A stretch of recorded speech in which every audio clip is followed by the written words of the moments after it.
Hi, it's me again with Corel Tips and Tricks. I just made a video on this yesterday, and I kind of said in that video that you could possibly get rid of this. I think it looks pretty good without it, but I thought I'd try. So if you remember how we did the first one in part one, I'm going to take the Smart Fill tool, fill that in. I think I still have this group together so I can nudge it out of the way. And I'm going to left click, right click, and I'm going to control D to make a duplicate, alternate C to rotate it, and I'm going to rotate it 60 degrees. And what I really need is this part to touch, and it is. So why don't we try this? Let's try filling this in with the Smart Fill tool, get our interactive fill tool, put a little orange up here, too much black. And then if you remember what we did, put another orange here, and then use white. Try to get it right in the middle. And because the way we drew it, I need to rotate the handles and bring this down more so. And then by adjusting this handle, it'll get it a little evener. And that's pretty good. Now, I don't really know what you could put here.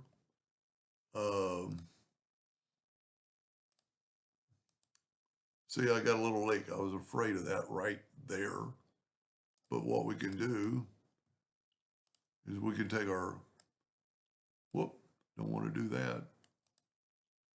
So what you want to do is select that line, bring that up a little bit. Now see if our Smart Fill tool does it. There we go. I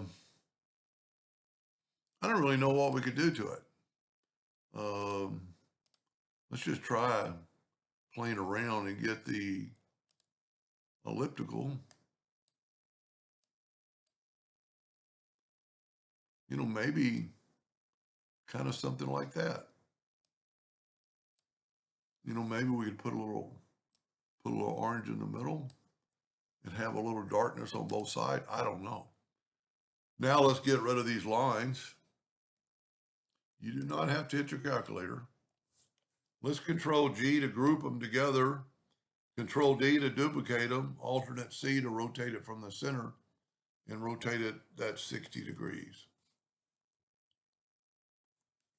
It is a different look, but you could, you know, let's do that. That didn't take too long.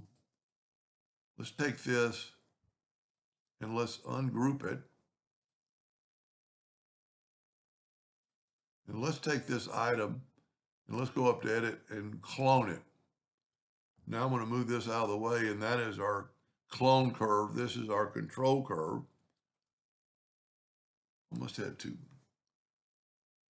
Let's go and group it again. I must have not have taken it away. But this is still our clone curve. That's our control curve, so it's going to work.